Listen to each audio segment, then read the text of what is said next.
sinabi Adventist dyan, naku, pati mga Adventist, gagamay mo ito. Kaya akala, kung anong sinalita ng Panginoon, siya mo lang masalita eh. Yun na, huwag ka na magsalita ron.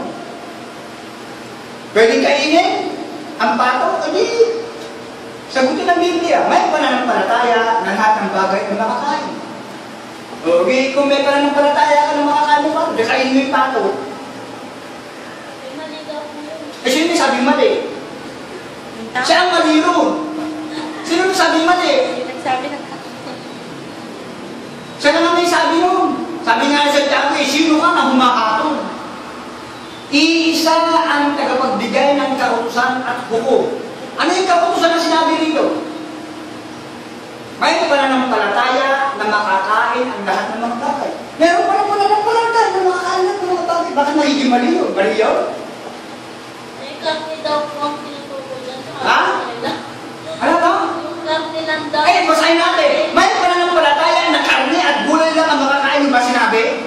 Kapapasa lang natin kanina sa Deuteronomio 24. Kung anong salitain ng Panginoon, siya kung sasalitain. Pagkaiba na sinalita mo, wala ka na.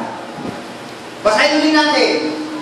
Dahil ibigay sa akin ni Balak ang kanyang bahay na puno ng pilak at ginto, ay hindi ko masasalangsang ang salita ng Panginoon na gumawa ako ng mabuti o masama sa aking sariling akala.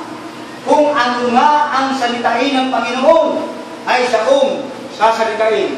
Eh, huwag ganun yung baguhin yung salita ng Diyos na kung marunong po kayo sa Diyos. Karne lang yun, tsaka gulay, hindi naman sinabi, may pananampalataya na lahat ng bagay ay makakain. Pag sinabi lahat ng bagay, hindi lang karne yun, hindi lang gulay yun. Ay naku, mga kinain kayo ng ano.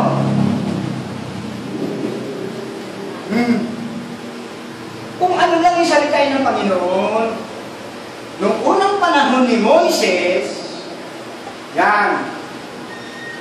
Okay kakain, okay yan.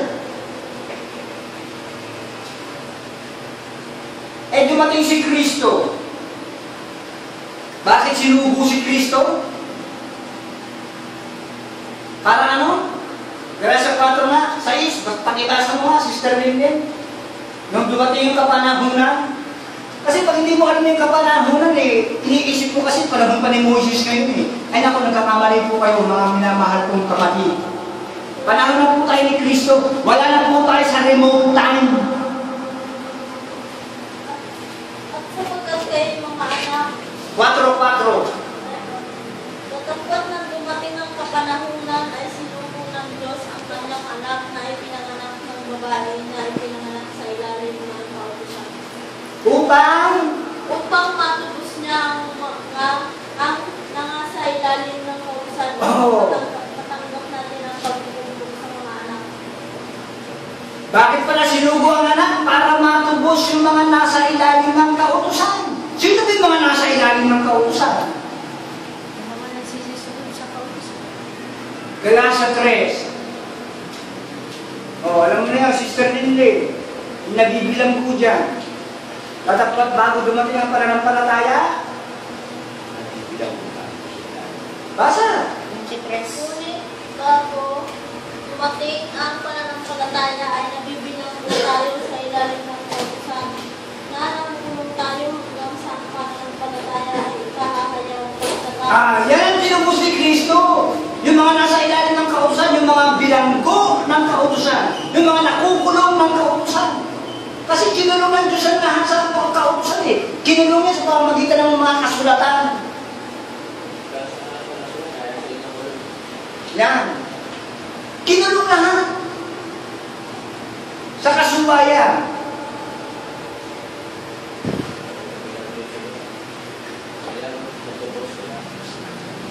Kaya nga sinugo yung anak eh. Para ano? Para matubos niya yung mga nasa ilalim ng kautusan. Nung matubos, nasa ilalim ng mga kautusan. Ano sinabi? Sapagkat ang kasalanan ay hindi makapaghahari sa inyo.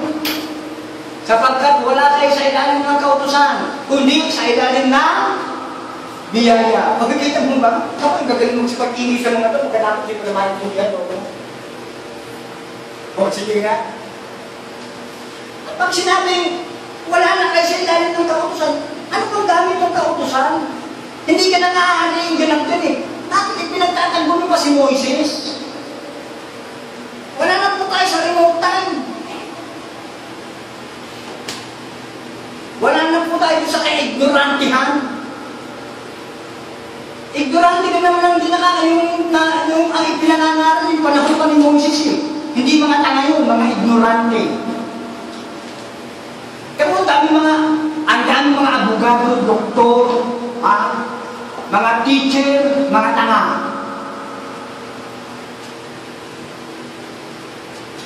Bakit mga tanga? Ano sinabi ni Isaias? Lalamunin ng tanga. Bakit? Tanungin mo, itong araw sa kanila, linggo. Hindi ba mga kinain ng tanga yan? Ganon din yan, no? Kay Kristo na po tayo. Wala na po tayo sa ilalim ng kautusan, tapos Moses pa rin kayo ng Moses. Huwag naman sana tayo mag-ignorante. Sa kaharian po ng Diyos, kailangan pag-umbang. Sa kaharian ng Diyos, kailangan pa ng 10 utos. Hindi ka pa nga makakapasok sa kaharian ng Diyos kung kasi musunod. Ang hindi makakapasok sa kaharian ng Diyos, yung hindi kay Kristo.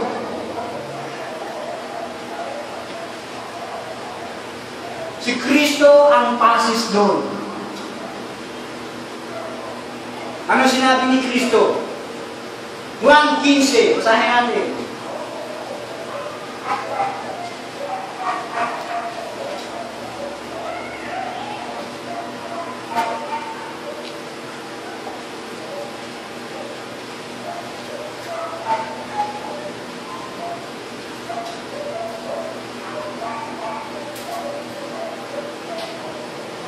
Pakibasa nga, 1, sister. Ako ang tunay na puno ng ubas, at ang aking ama ang magsasaka. At ang bawat sanga na sa akin na hindi nagbubunga ay inaalis niya. At ang bawat sanga na nagbubunga ay nililinis niya upang lalong magbunga. Ngayon, manilinis na sa pamamagitan ng salita na sa inyo'y aking sinalita. Kumita? Sino salita? Si Kristo. Ano ba yung sinalita ni Kristo sa kanila?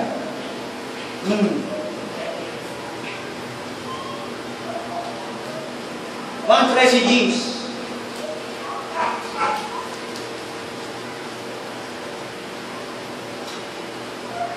Sinabi sa kanya, Jesus, ang napaliguan na ay walang kailangang hugasan maliban ang kanyang mga paa, sapagkat malinis ng lubos at kayo'y malilinis na, ngunit hindi ang lahat. Bakit tayo malilinis na pagka tayo na kay Kristo? Roma 6.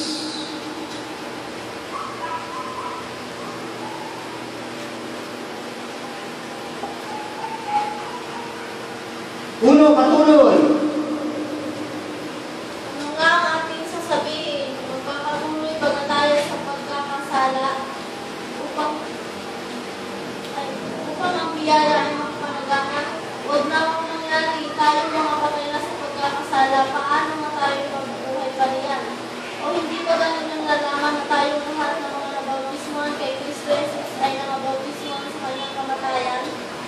Tayo ngayong nalugit na kalapit niya sa pamagitan ng bautismo sa kamatayan, na kung paano si Kristo ay nabuhay na maguli sa mga patay sa pamagitan ng kalwalhatian ng Ama, ay gayon din naman tayo mga